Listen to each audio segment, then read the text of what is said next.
좌우로 인사들 나누시겠습니다. 예수님 안에서 행복하십시오.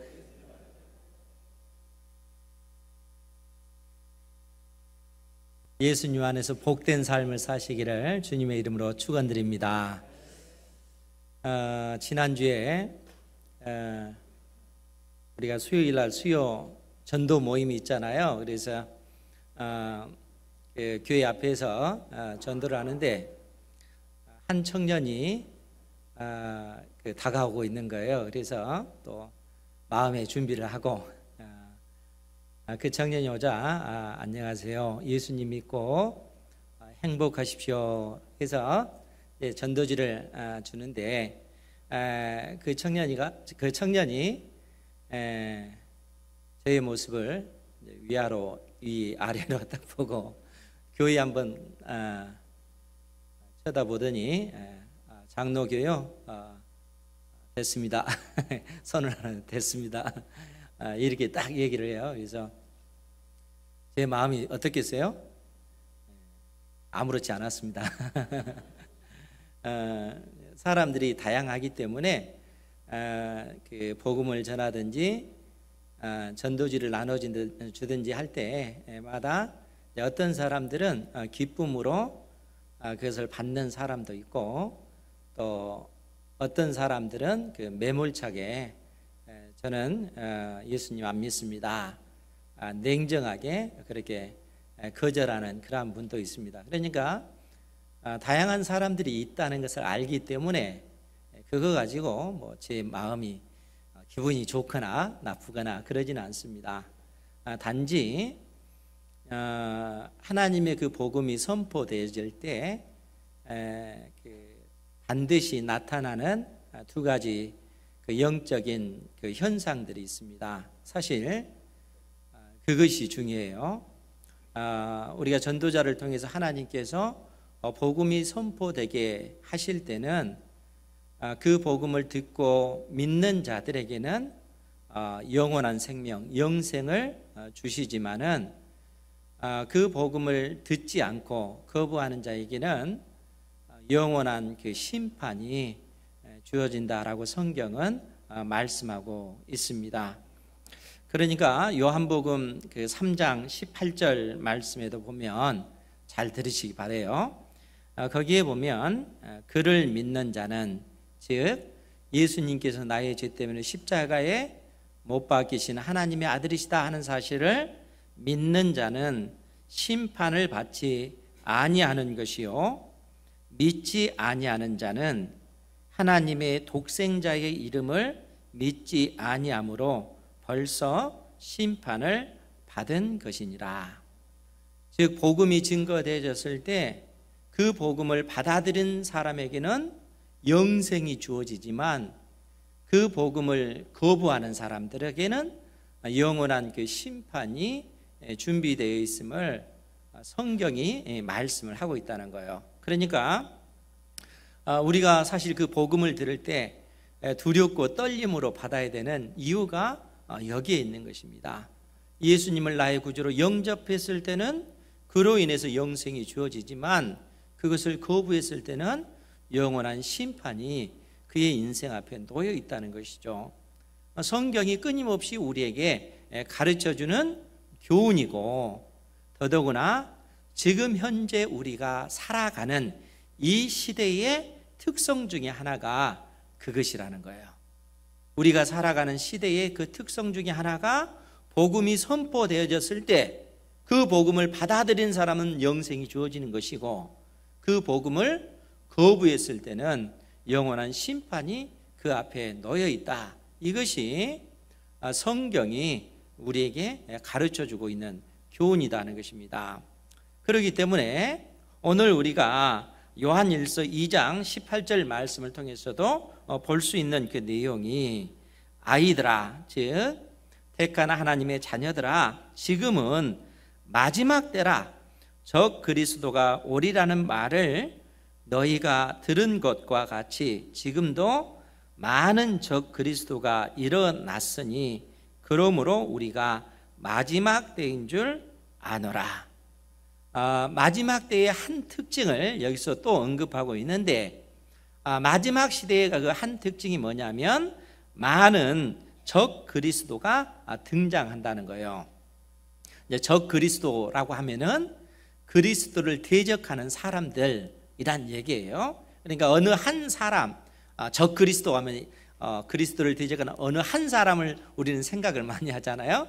그런데 여기서 적 그리스도라고 했을 때는 그리스도를 대적하여 나타난 많은 사람들을 지칭해서 적 그리스도다 이렇게 이야기하고 있다는 거예요. 그러니까 마지막 시대, 마지막 때에는 많은 적 그리스도가 등장할 것을 사도 요한이 우리에게 말씀해 주고 있다는 거예요.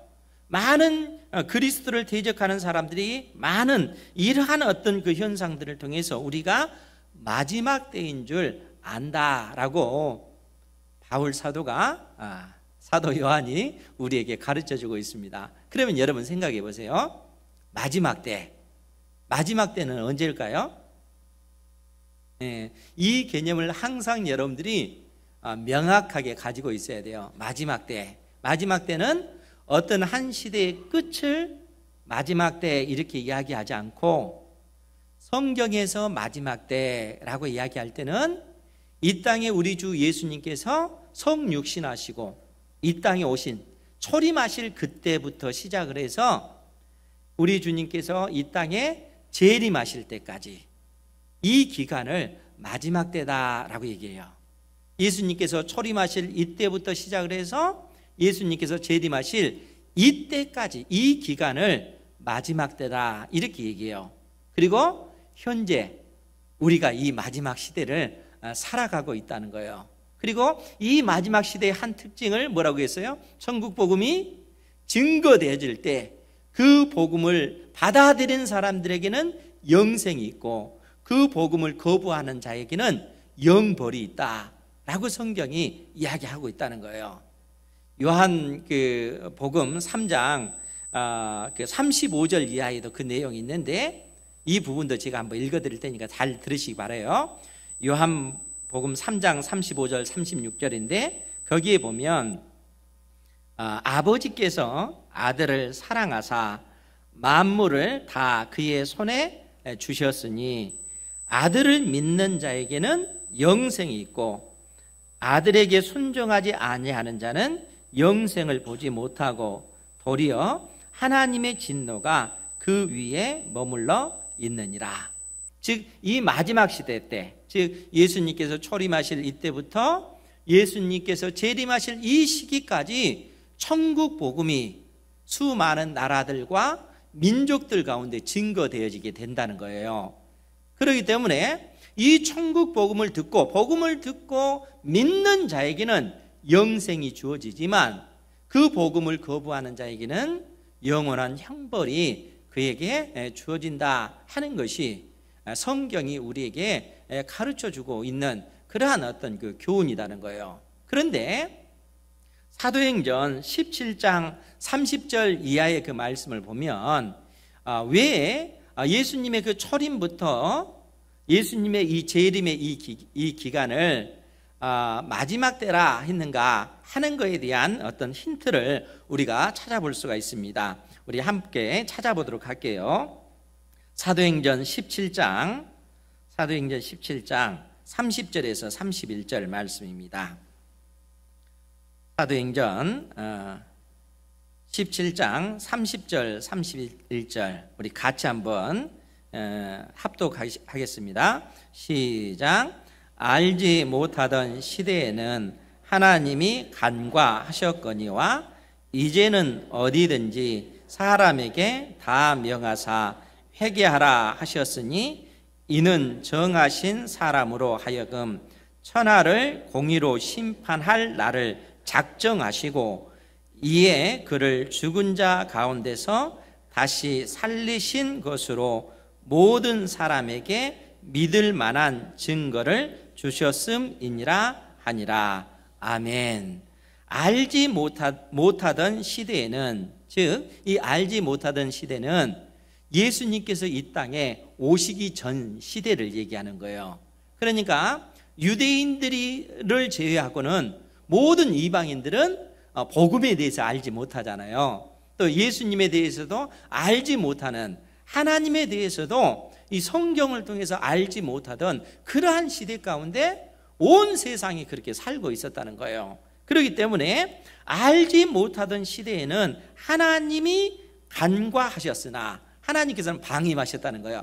모든 이방 나라들은 하나님께서 간과하셨거니와 이제는, 즉 예수님께서 이 땅에 오셔서 택한 백성들의 모든 죄를 대신하여 십자가에 못 박혀 죽으시고 죽음의 권세를 이기시고 부활하신 이 사건이 있는 그 이후에는, 이제는 어디든지 사람에게 다 명하사 회개하라, 예수님을 믿고 회개하라 하셨으니 이는 정하신 사람, 즉 우리 주 예수 그리스도로 하여금 천하를 공의로 심판할 날을 작정하시고, 즉 이 땅에 우리 주님께서 재림하실 때 온 세상을 심판하실 그 때를 하나님께서 작정하시고 이에 그를 죽은 자 가운데서 다시 살리신 것으로 모든 사람에게 믿을 만한 증거를 주셨음이니라.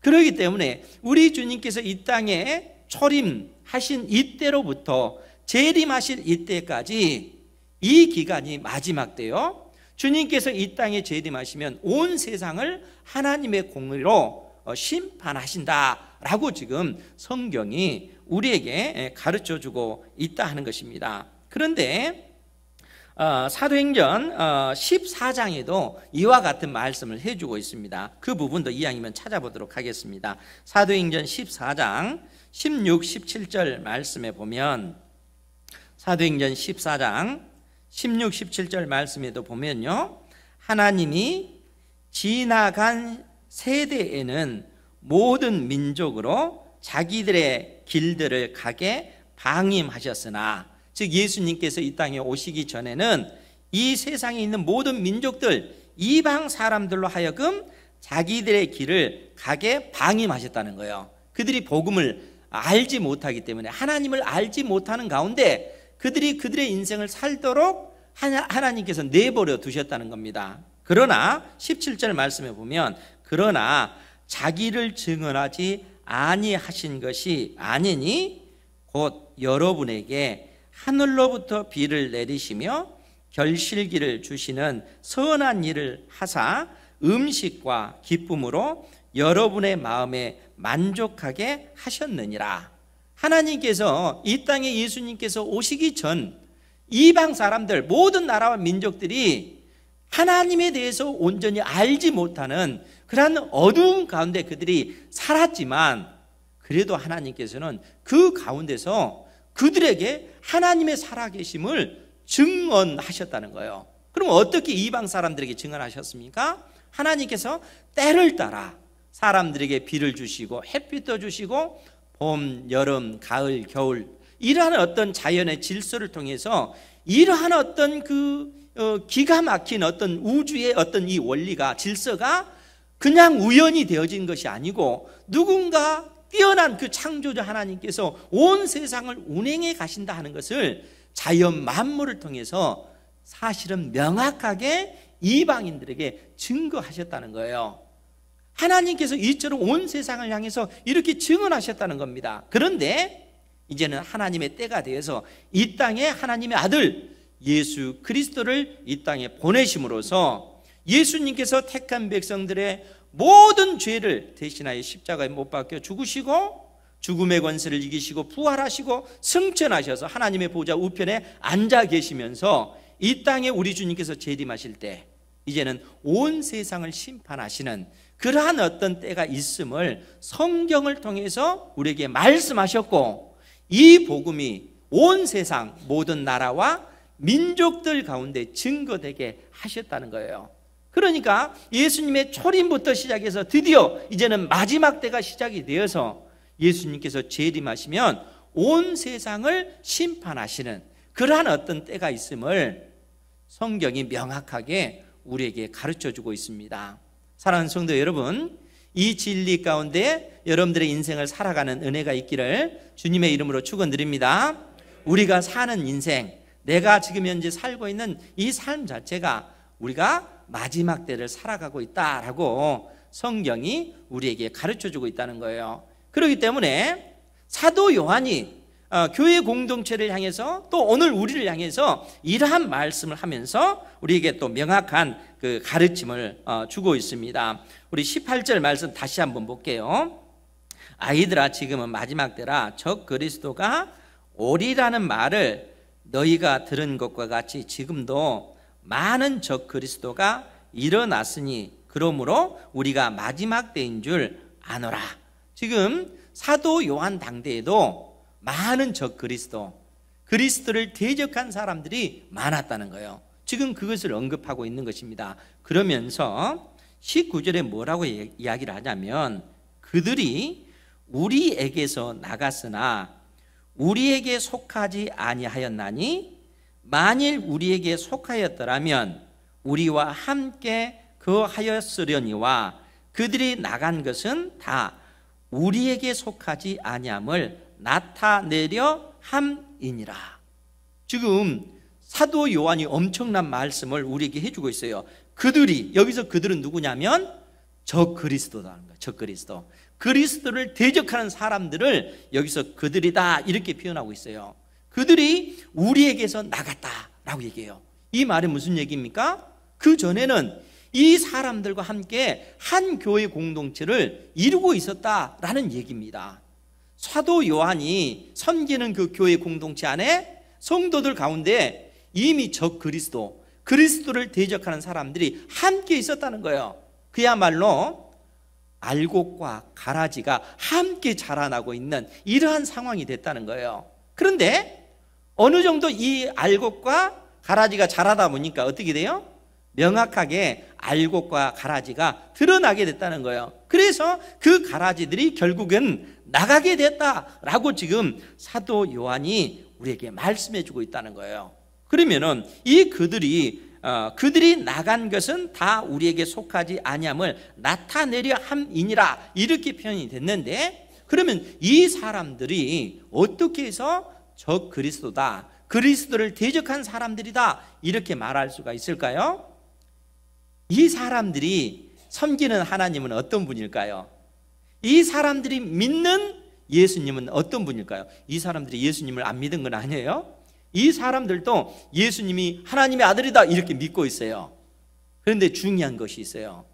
이 사람들이 예수님을 믿기는 하지만 예수님이 이 땅에 우리와 똑같은 육체를 입고 오셨다는 사실을 이 사람들은 부인한다는 거예요. 여러분, 요한일서 4장 1절부터 3절 말씀을 한번 볼게요. 한 장만 넘기면 나옵니다. 요한일서 4장 1절부터 3절에 있는 내용을 보면, 사랑하는 자들아, 영을 다 믿지 말고 오직 영들이 하나님께 속하였나 분별하라. 많은 거짓 선지자가 세상에 나왔음이라. 이로써 너희가 하나님의 영을 알지니 곧 예수 그리스도께서 육체로 오신 것을 시인하는 영마다 하나님께 속한 것이요, 예수를 시인하지 아니하는 영마다 하나님께 속한 것이 아니니 이것이 곧 적 그리스도의 영이니라. 오리라 한 말을 너희가 들었거니와 지금 벌써 세상에 있느니라. 영에 관해서 지금 사도 요한이 우리에게 말씀해 주고 있다는 거예요. 자, 여러분, 우리가 다 영을 받은 존재라는 겁니다. 사도 요한은 예수 그리스도를 믿는 사람들은 무슨 영을 받은 겁니까? 하나님의 영이신 성령을 받은 존재라는 거예요. 성령을 받은 사람들은 예수님께서 이 땅에 육체를 입고 오셨다 하는 사실을 믿는 사람들이래요. 성령 받은 사람들은 성령이, 왜냐하면 예수님에 대해서 증언하기 때문에 그렇습니다. 성령 받은 사람들은 예수님이 바로 하나님의 아들이시오, 예수님께서 우리와 똑같은 육체를 입고 이 땅에 오셨다 하는 사실을 믿는 사람들이라는 거예요. 그런데 이 세상의 영을 받은 사람들은 예수님께서 이 땅에 육체를 입고 오셨다는 사실을 부인하는 사람들이라는 거예요. 그러면 이때 당시 이 적 그리스도, 즉 그리스도를 대적한 이 사람들이 주장했던 생각들은 뭐냐면, 이 사람들은 이때 당시에 어떤 헬라 사람들이 가지고 있는 사상의 영향을 굉장히 많이 받은 사람들입니다.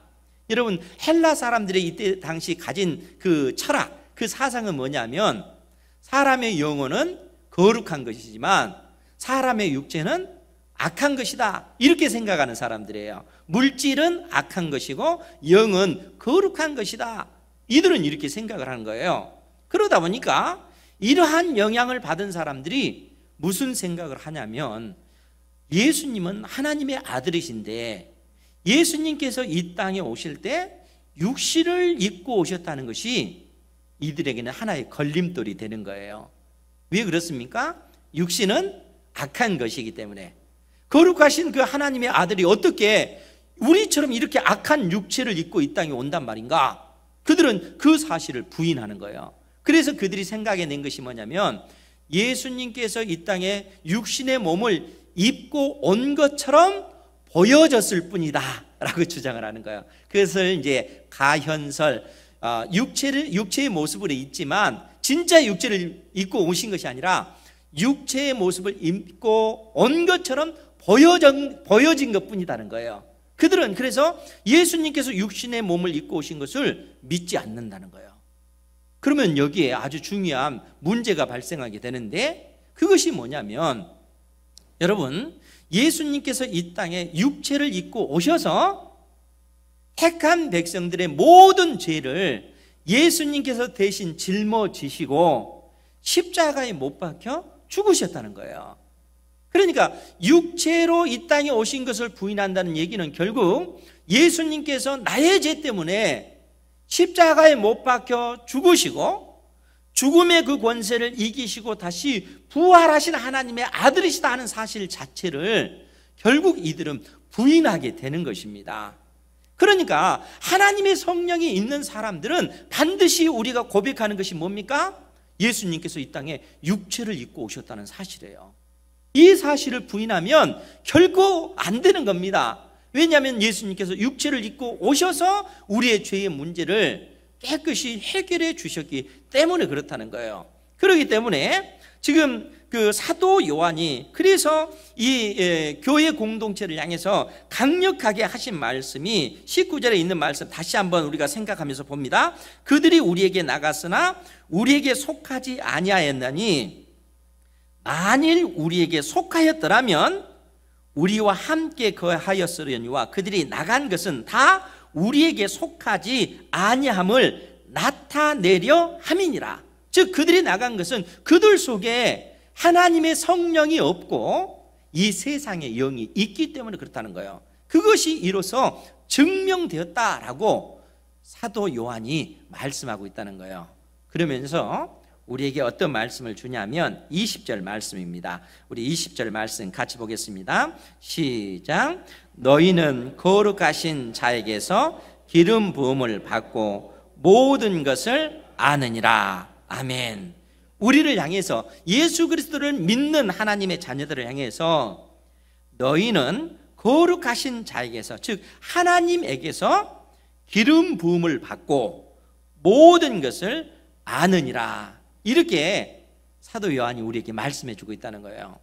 여러분들은 하나님에게서, 거룩하신 하나님에게서 기름 부음을 받고 모든 것을 아는, 즉 진리를 아는 줄 믿습니다. 여러분은 하나님으로부터, 거룩하신 하나님으로부터 기름 부음을 받았다는 거예요. 그럼 여러분 다 기름 부음을 받으셨죠? 네, 아멘. 기름 부음을 여러분들은 받은 존재라는 거예요. 그러면 기름 부음이 뭐지? 이제 이렇게 생각되신 분들이 계시잖아요. 그런데 여러분 어렵게 생각할 필요 전혀 없습니다. 기름 부음을 받았다는 얘기는 성령을 받았다라는 의미예요. 예수 그리스도를 여러분들이 믿는 그 순간, 예수님께서 나의 죄와 나의 허물 때문에 십자가에 못 박혀 죽으신 하나님의 아들이십니다. 믿음으로 고백한 그 순간 하나님의 성령께서 이미 여러분들의 심령 가운데 임재하셨다는 거예요.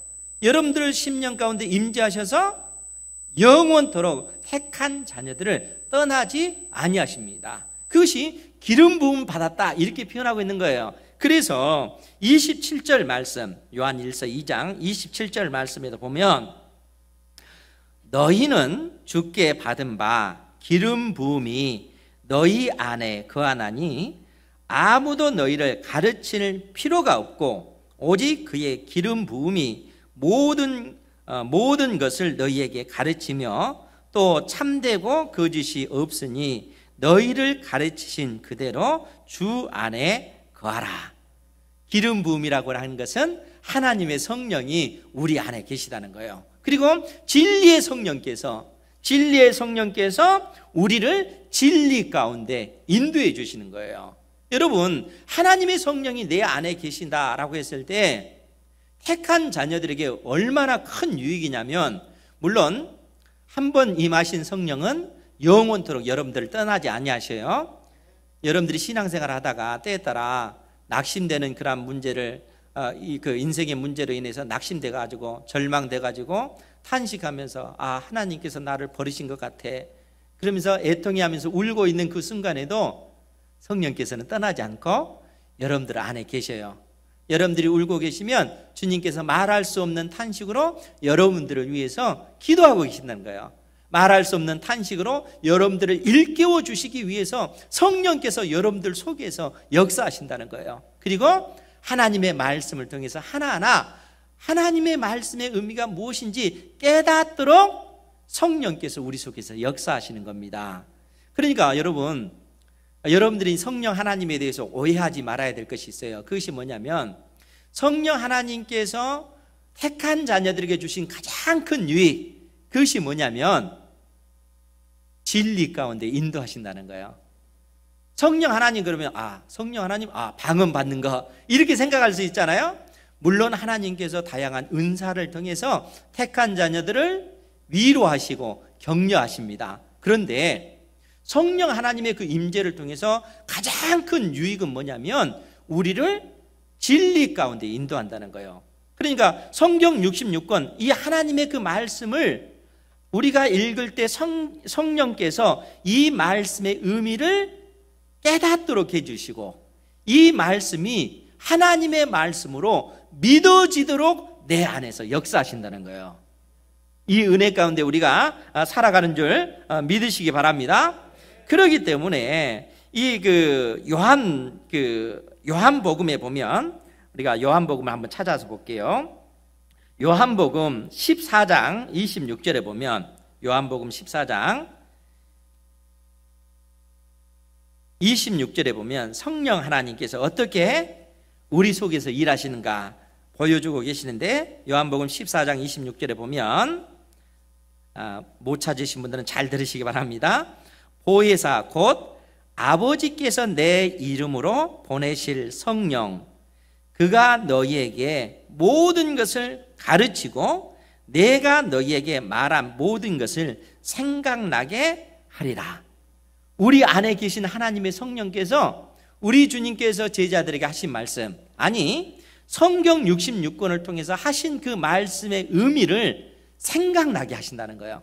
깨닫도록 도와주신다는 겁니다.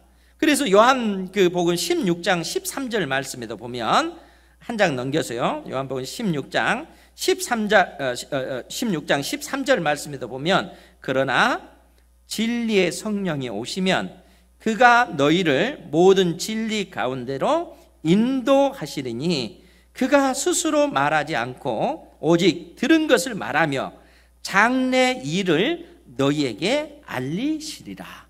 성령께서 택한 자녀들의 일, 진리의 말씀을 통해서 우리로 하여금 깨닫도록 도실 뿐만 아니라 장차 하나님께서 이 세상 역사를 어떻게 이끌어 가실 것인가, 하나님의 말씀을 통해서 하나하나 깨닫도록 해주시고 그 진리를 믿도록 하나님께서 만들어 주신다는 거예요. 그러니까 성령 하나님의 이 도심을 통해서 결국 우리가 깨달은 그 진리가 뭡니까? 예수님께서 이 땅에 초림하신 이때로부터 마지막 때가 시작이 되어서 예수님께서 재림하실 이때 주님께서 강림하셔서 재림하셔서 온 세상을 공의로 심판하실 그 때가 있음을 우리는 성경을 통해서 배우잖아요. 성령께서 이 진리를 우리에게 깨우쳐 주시는 것입니다. 그러니까 택한 백성들에게 너희들은 하나님의 성령을 받은 존재요, 성령 하나님께서 우리를 진리 가운데 인도하실 뿐만 아니라 성령 하나님께서 장차 어떻게 하나님께서 세상 역사를 이끌어 가시고 역사를 진행시켜 나가는지 이러한 어떤 것까지 다 알 수 있도록 성령께서 우리를 돕고 계시다 하는 사실을 사도 요한이 우리에게 가르쳐주고 계시는 것입니다. 이 성령 안에서 우리가 살아가는 줄 믿으시기 바랍니다. 사도 요한이 우리에게 이러한 가르침을 주고 나서 21절에서 오늘 본문의 말씀 다시 돌아가서 21절에서 뭐라고 이야기하냐면 내가 너희에게 쓰는 것은 너희가 진리를 알지 못하기 때문이 아니라, 즉 너희들이 성령을 받지 못해서가 아니라 알기 때문이요 또 모든 거짓은 진리에서 나지 않기 때문이라. 22절 말씀 같이 봅니다. 시작. 거짓말하는 자가 누구냐? 예수께서 그리스도이심을 부인하는 자가 아니냐? 아버지와 아들을 부인하는 그가 저 그리스도시니. 23절까지 시작. 아들을 부인하는 자에게는 또한 아버지가 없으되 아들을 시인하는 자에게는 아버지도 있느니라. 아멘. 거짓말하는 자가 누구냐? 즉 이 세상의 영을 받은 자가 누구냐? 이 세상의 영에 사로잡힌 자가 누구냐? 곧 그 세상에 사로잡힌 자, 그 사람은 예수께서 그리스도이심을 부인하는 자가 아니냐라고 얘기하는 거예요. 여러분, 우리가 복음을 믿을 때, 아니 그 초대교회 당대의 사도들이 전한 그 복음의 핵심이 뭐냐면 예수가 바로 그리스도십니다, 이겁니다. 예수가 그리스도십니다. 우리는 예수 그리스도 해서 그냥 한꺼번에 예수 그리스도 이렇게 얘기하잖아요. 근데 복음의 핵심은 사실 예수 그리스도 이 속에 담겨져 있다는 거예요. 그래서 초대교회 당대 사도들이 복음을 전할 때 복음의 핵심이 뭐냐면 예수가 바로 그리스도십니다, 이 사실을 증언했다는 거예요. 그러면 예수가 그리스도, 이게 무슨 의미일까요? 여러분들, 제가 자주 말씀을 드렸어요. 그리스도 무슨 뜻입니까? 기름 부음을 받은 자, 기름 부음을 받은 자가 그리스도라는 뜻이에요. 그러면 왜 기름 부음을 받은 자, 이런 의미가, 이런 말이 생겨났는가 하면 구약 시대 때 하나님께서 택한 백성들을 위해서, 택한 백성들을 하나님께서 선하게 하나님께서 돌보시기 위해서 이 백성들을 위해서 기름 부어서 세운 종들이 있었습니다. 직분을 주신 종들이 있었어요. 그 종들이 선지자, 제사장, 왕이란 거예요. 선지자, 제사장, 왕. 이 사람들은 하나님께서 기름을 부은 거예요. 왜 기름을 부었냐면 구별하기 위해서. 세상 속에 살아가지만 너희들은 세상의 직분이 아니고 하나님께 속한 직분이다 해서 기름을 부어서 세상 가운데서 구별해 내신 거예요. 그래서 선지자는 어떤 일을 합니까? 택한 백성들이 범죄했을 때 그 죄를 깨닫지도 못하고 살아갈 때 하나님의 말씀을 선포하는 거예요. 탐내지 말라, 이것이 하나님의 법입니다. 탐심이 죄라는 사실을 깨우쳐주는 그 역할, 선지자가 하는 거예요. 그러니까 우리가 내가 죄 가운데 살았구나, 선지자의 그 외침을 통해서 내가 죄인이다 하는 사실을 하나님의 택한 백성들이 깨닫는 거예요. 그러면 드러난 이 죄의 문제를 어떻게 해결해야 되겠어요? 잊어버리고 지나가면 되겠어요? 드러난 이 죄의 문제를 가지고 내가 애통해하는 거예요. 하나님, 이 죄로 인해서 내가 마땅히 멸망당할 존재입니다. 그런데 이런 나를 살리기 위해서 주님께서 짐승의 피를 대신해서 주님께서 받으시고 짐승을 죽임으로써 나를 대신해서 짐승이 그 죽임을 당했잖아요. 그 피를 하나님의 제단에 드림으로써 그 중보 역할을 제사장이 하잖아요. 이 제사 제도를 통해서 하나님 앞에 나아갈 수 있는 그 길을 열어주심을 감사합니다. 범죄한 사람은 그 죄를 깨닫고 제사장을 통해서 하나님 앞에 나아갈 수 있는 그 은혜를 입게 되는 거예요. 그러니까 이 선지자, 제사장은 그 역할을 하는 거예요. 그리고 구원받은 그 택한 자녀들은 하나님께서 이 왕을 통해서, 왕이 큰 권세를 가지고 택한 백성의 삶을 보장하고 그 택한 백성들을 대적하는 원수의 세력으로부터 왕이 큰 권세를 가지고 그 백성들을 보호하는 거예요. 그러니까 하나님께서 기름 부어 세운 이 세 명의 이 세 직분의 이 종들을 통해서 택한 백성들을 하나님께서는 돌보시는 것입니다. 그런데 문제는 항상 인간이 문제잖아요. 인간 왕, 인간 제사장, 인간 선지자가 하나님 앞에 타락함으로 하나님께서 주신 이 직분을 감당하지 못한다는 거예요. 그래서 구약 성경이 약속해 준 것이 뭡니까? 장차 이 땅에 하나님의 아들, 그분이 오실 텐데 그분이 이 세 직분을 감당하셔서 택한 백성들을 구원해 내실 것이다. 이 약속을 구약 성경이 해주고 있잖아요. 그러니까 이스라엘 백성들은 끊임없이 그들이 사모한 것이 뭐냐면 이 땅에 오실 메시아, 그 그리스도가 오실 텐데 언제 오실까? 하나님의 백성들은 끊임없이 메시아가, 그리스도가 오시기를 기다렸다는 거예요. 메시아는 히브리 말로 메시아고 그리스도는 헬라 말로 그리스도예요. 똑같은 말이에요. 기름 부음 받은 자라는 뜻이에요. 그런데 이 땅에 예수님께서 오신 거예요. 그리고 예수님께서 어떤 얘기를 하셨어요? 이 땅에 예수님께서 공생애를 사시면서 택한 백성들의 죄 있음을, 우리가 하나님 앞에 범죄한 죄인이요 이로 인해서 멸망당할 수밖에 없는 죄인이다 하는 사실을 지적해 주셨어요. 그리고 그 죄 때문에 우리 주님께서 십자가에 못 박혀 죽으셨습니다. 그런데 거기서 끝나지 않냐고, 주님께서는 죽음의 권세를 이기시고 부활하셨다는 거예요. 그리고 하늘로 올라가셔서 하나님의 보좌 우편에 계셔서 온 세상을 다스리는 만왕의 왕으로서 지금 온 세상을 통치하고 계십니다. 그리고 그 주님께서 이 땅에 재림하시면 온 세상을 공의로 심판하신다는 거예요. 그러니까 예수가 바로 그리스도시다 라고 하는 이 복음의 내용이 얼마나 중요한 내용이겠어요? 그 얘기는 예수님이 바로 그리스도십니다 라는 그 얘기는 예수님께서 나의 죄 때문에 십자가에 못 박혀 죽으시고 나를 살리시기 위해서 죽음의 권세를 이기신 하나님의 아들이십니다 라는 신앙 고백이라는 거예요. 그 믿음의 그 고백을 했을 때 하나님께서는 택한 자녀에게 의롭다 해주시고, 의롭다 하실 뿐만 아니라 보증으로 우리의 마음속에 하나님의 성령을 보내주시는 거예요. 그러니까 성령 하나님께서 거룩하신 분, 우리 성부 하나님과 성자 예수님을 통하여 성령 하나님께서 택한 자녀들의 심령 가운데 임재하신 거예요. 그러니까 우리 안에 계신 하나님의 그 성령으로 말미암아 결국 우리가 고백할 수밖에 없는 그것이 무엇입니까? 예수님이 바로 그리스도십니다. 예수님께서 이 땅에 육체를 입고 오셨습니다. 예수님께서 나를 살리기 위해서 십자가에 못 박혀 죽으시고 나를 구원하시기 위해서, 영생을 주시기 위해서 죽음의 권세를 이기시고 부활하신 하나님의 아들 되십니다. 이 고백을 우리가 할 수밖에 없는 것이죠.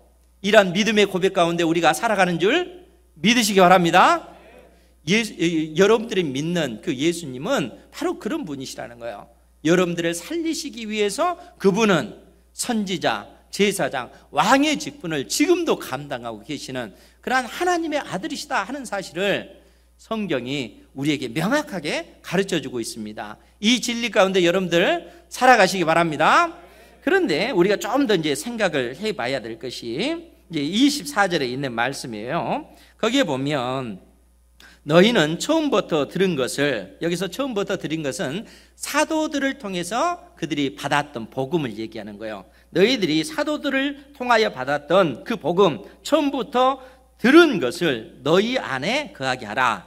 처음부터 들은 것이 너희 안에 거하면 너희가 아들과 아버지 안에 거하리라. 예수가 그리스도다라고 우리가 인정하게 되면 아들과 아버지 안에 거하는 존재가 된다는 거예요.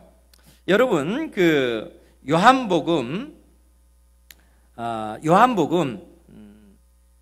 3장 35절 36절 말씀을 우리 같이 한번 찾아보도록 하겠습니다. 요한복음 3장 35절 36절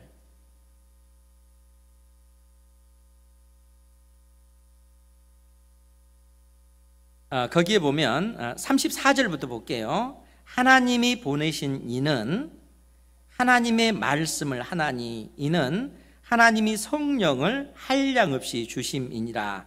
아버지께서 아들을 사랑하사 만물을 다 그의 손에 주셨으니, 아버지께서 아들을 사랑하사 만물을 다 그의 손에 주셨다라는 얘기는 그 아들이 하나님의 보좌 우편에 앉으셨다라는 얘기입니다. 그리고 하나님의 보좌 우편에 앉아서 만왕의 왕으로서 온 세상을 통치할 수 있었던 그 이유는 예수님께서 십자가에 못 박혀 죽으시고 죽음의 권세를 이기시고 부활하셔서 하늘로 승천하셨기 때문에 만물을 다 그의 손에 주셨다라고 그렇게 표현하고 있는 것입니다. 그러면서 36절에 같이 보겠습니다. 시작.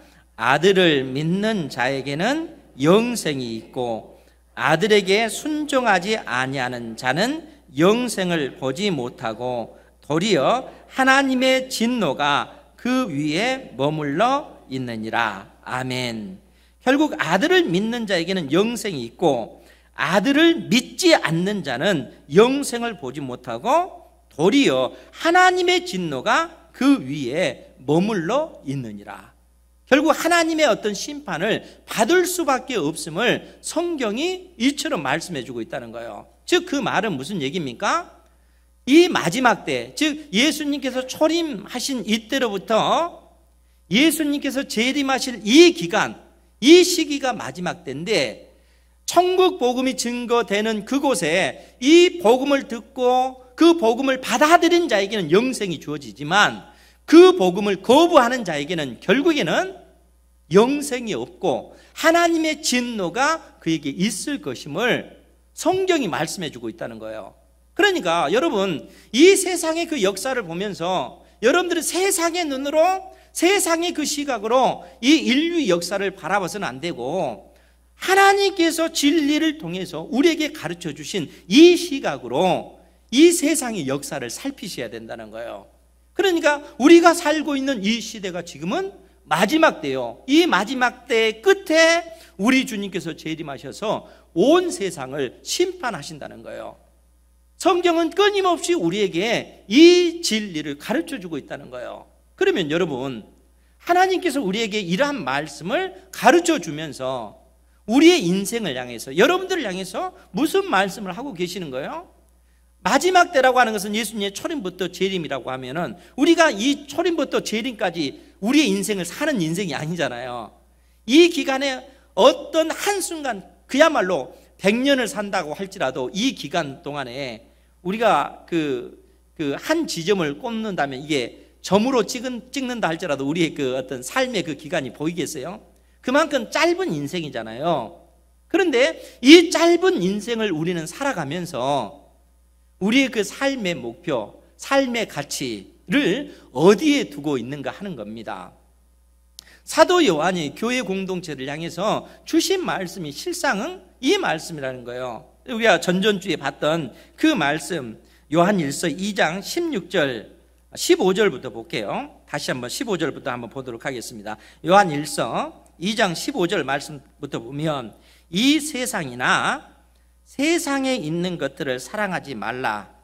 누구든지 세상을 사랑하면 아버지의 사랑이 그 안에 있지 아니하니. 이 세상이나 이 세상에 있는 것들을 사랑하지 말라, 이렇게 얘기해요. 이 세상을 사랑하면 아버지의 사랑이 그 속에 없다라고 얘기합니다. 그러면서 16절에 뭐라고 얘기하냐면, 이는 세상에 있는 모든 것이, 이 세상에 있는 모든 것이 육신의 정욕, 안목의 정욕, 이생의 자랑이니 다 아버지께로부터 온 것이 아니요 세상으로부터 온 것이라. 이 세상에 있는 그 모든 것, 여러분, 하늘과 땅 그 안에 있는 이 세상의 그 모든 것, 이 모든 것을 우리가 생각을 해보면 모든 것이 얼마만큼 될까요? 지금 사도 요한은 이 세상에 있는 그 모든 것이 뭐냐면 육체의 정욕과 안목의 정욕과 이생의 자랑, 이 정욕이라고 하는 거, 이 욕망을 얘기하는 거예요. 그러니까 육체의 욕망을 따라가는 삶, 또 안목의 욕망에 따라서 살아가는 삶, 이 세상을 자랑하는 그런 삶이라는 거예요. 결국 이것밖에 없다는 거예요. 그 말은 결국 이 세상에 우리의 인생의 가치를 두고 많은 사람들이 살아가는데 이러한 삶 자체가 얼마나 어리석은 것인가, 사도 요한은 택한 자녀들에게 그렇게 권면하고 있는 거예요. 오늘 여러분들에게 그렇게 말씀하고 있는 거예요. 그러니까 여러분들은 여러분들의 인생을 되돌아보면서 나의 인생에 가장 가치 있는 것이 뭘까? 내가 추구하는 삶이 무엇인가? 여러분들은 살피셔야 돼요. 무엇이 내 인생을 행복하게 만들 것 같은가? 많은 돈이 있으면 행복할 것 같아. 좋은 집이 있으면, 좋은 차가 있으면 행복할 것 같아. 여러분, 그것도 하나의 행복의 조건입니다. 나쁜 것 아니에요. 그런데 가치를 거기에 두면 그건 세상 것이 된다는 거예요. 하나님께서는 택한 자녀들이 돈 없이 사는 걸 원치 않으셔요. 하나님께서는 택한 자녀들이 건강치 않게 사는 것 원치 않아요. 건강한 삶을 원해요. 많은 돈 있기를 오히려 원해요. 그러나 그 모든 것들을 사용해서 택한 자녀들의 삶의 방향이 하나님의 나라와 의를 구하는 삶이 되어야 된다는 거예요. 하나님께서 나에게 많은 돈을 주십시오. 우리 여러분들은 그렇게 기도하셔야 돼요. 나만을 위해서가 아니라 그 돈을 사용해서 수많은 연약한 이들을 돕고 그들을 세우는데 그 돈을 쓰기 위해서 돈이 필요합니다. 주님 주십시오. 주님 나에게 건강을 주십시오. 수많은 연약한 사람들을 내가 돕기 위해서 내가 건강하기 원합니다. 가치를 하나님 나라에 둔다는 거예요. 그러니까 성경은 끊임없이 우리에게 그 교훈을 주고 있는 거예요. 그래서 우리 17절 말씀도 보면 우리 같이 한번 볼까요? 요한일서 2장 17절 말씀 시작. 이 세상도 그 정욕도 지나가되 오직 하나님의 뜻을 행하는 자는 영원히 거하느니라. 아멘. 심지어 이 세상도, 이 세상에 있는 모든 것, 또 심지어 우리 속에 있는 그 욕망, 이 정욕도 때가 되면 다 지나가되 오직 하나님의 뜻을 행하는 자는 영원히 거하느니라. 이렇게 말씀하고 있다는 거예요. 오직 하면 하나님께서 우리에게 비유를 들어서 인생아, 우리 인생을 향해서 이 인생아, 너의 인생이 뭐냐? 너의 인생은 들의 풀과 같다. 그리고 네가 이 땅에서 추구하는 부귀 영화가 뭐냐? 풀에 꽃에 지나지 않는다. 때가 되면 어떤 일이 벌어져요? 때가 되면 뜨거운 바람이 불면 이 풀은 시들고 꽃은 떨어지나니, 이렇게 얘기하고 있잖아요.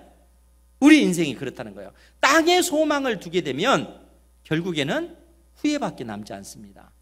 영원한 심판이 우리 인생 앞에 놓여 있기 때문에 그래요.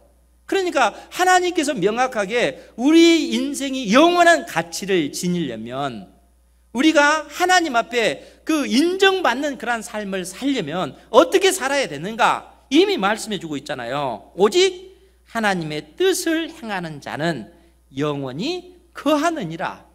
진리의 성령이 우리 안에 계시고 이 성령께서 깨우쳐 주시는 그 말씀을 우리가 견고히 붙잡고 믿음의 삶을 한 걸음 한 걸음 살아가면서 땅에 소망을 두지 않고 하나님의 나라가 이 땅에 이루어지기를 원하고 수많은 연약한 사람들이 믿음 위에 견고히 설 수 있도록 돕는 이 역할을 우리가 감당할 때 하나님의 그 거룩하신 뜻을 이루는 그러한 삶을 살아간다는 거예요. 이러한 삶을 살아가는 그 인생을 향해서 너의 인생이 하나님 앞에 가치 있다, 영원한 가치가 있다, 이렇게 말씀하고 있는 것입니다.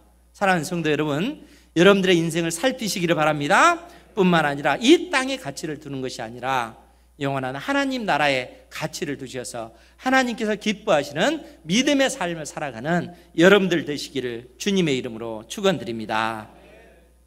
기도하겠습니다. 거룩